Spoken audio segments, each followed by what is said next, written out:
Hello guys, so welcome back to my channel. And in this vlog, I want to give you guys a detailed update on what happened because I didn't later like the course I signed up for. If you watched at the beginning of this vlog, you will see that I didn't later continue with the course.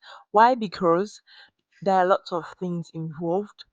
Now, I will go ahead and say that I did like because it was very good. It's a sort of way of helping out the community, especially those who are disabled.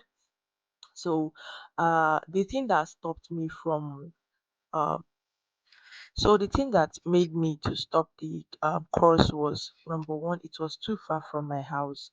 Like I had to like go to there's a place called Abanoteme, which is very, very far from where I live. And I did, we do this, what do you call this? Carpooling. And it sort of like seemed like it's advantage or sort of a way by I have to wait for someone to take me to the place and bring me back because number one, the bus ticket to that place is it's not like it's cheap, but like the place, the location is very far from the bus station, so I have to like trek and then come back. No, it's too much.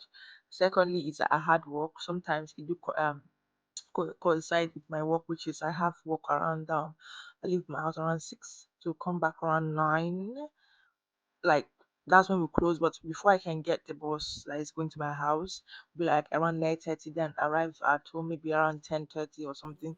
So you see, it's kind of a very long journey, and maybe they might put the course or a particular arrangement around, let's say around 9 or 9:30. I can't be able to make it. I have to leave work early, which is somehow unfortunate, or I don't like it. Like I have a colleague, so I can't leave her at work. And also there's is an incident that occurred that was few that was last month, yeah. Because I've not gone to that place for long. I've not gone since a long time now. So the thing was that we went there, and then I was totally on the only black person there, which was fine. Okay, everybody was accepting. We started going about introducing ourselves again, and we started saying what like the project is all about, communicating with each other, bringing out your ideas of how to use that open space to be able to help people that are disabled, people that come there to relax. So I suggested like we having like a yoga, a game hunt, putting up art with the things around like the tree leaves or even these rocks on there. So there are a lot of things that I made into a PDF and sent to one of the project manager, and then you know but at the time when it was around the closing time, because it was a 6 hours like course, every time we have that arrangement, I like every time they set up a schedule that we're going to meet so day, it's going to like it was so hectic because it's a 6 hours. Like this is something that if you go around like 9, we close around I think around 5 or 6. So you see, before I get home, it's kind of getting late. And then that day we closed, and after we did everything, I was okay, fine, I can still come, because not only that I love the course because they're going to be paying. So basically, that's a very win-win situation. But I nearly got bitten by a dog. There is a woman that brought a dog. Like there were two women there that brought dogs. The other one brought two. The other one brought one, which was like three dogs in total. But the first dog was so calm. The other woman's dog, like the two of them, out of the two, there is one that was so calm, so majestic and everything. He even played with everybody. But then the one that is called Nala nearly bit off my ass. I don't know. I didn't do anything to the dog.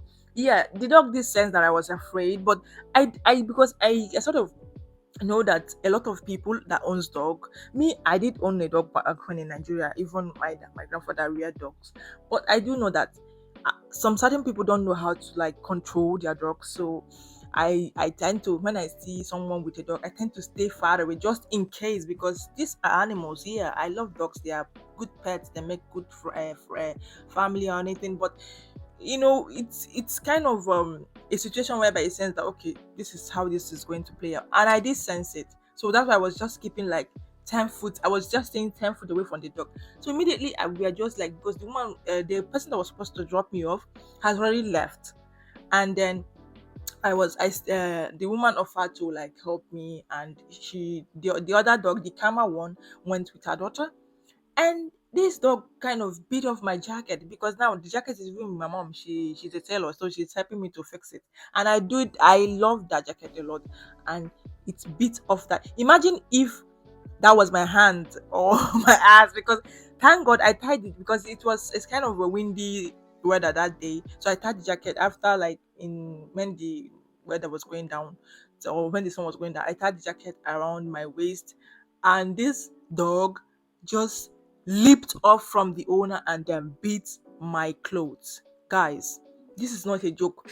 Out of all my first time, I have been chased by a dog before, but this was my first experience with a dog trying to bite me. Thank God I was just steps away from the dog. If not, maybe it would have been my ass that would have been on the line. So that's why when I came back home, I told my mom. I was like, "No, we are not going there anymore. First of all, you're the only black person there. If anything was to happen to you, they will have to, like, so, like, there's some people that are racist, but let's forget that. So they might say it's your fault." And the woman didn't even say sorry. She was like, because she was scared of the dog. So one of the girls that were there, when the woman later went to take the dog to her daughter, the girl was like telling me that the dog, there are some dogs that are racist, this and that. Even the girl told the woman that the dog bit off my clothes, like there were pieces of my clothes on the floor. And the woman was like, like, she didn't even say sorry. She was like, I don't know, maybe now because I be black, sha, because if not, if we know that as white people, they do like people say, then they color small small. So now, fast forward to that, I got a new bird. I didn't know, I meant bird, like Leto, like a new bed, mattress, everything. I changed if you know my old room, you know that my bed was a queen size bed. So I changed it because it was taking a lot of space from my room. I share my room with my mom, so it took a lot of space. And my mom's own was also queen size. Imagine two queen size in a room. Although the room is big, but we wanted space because right now I'm trying to be a responsible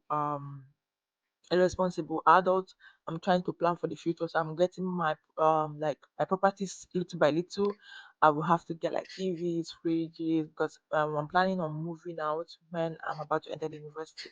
Right now I have my school, which I'll be registering for on maybe or during August.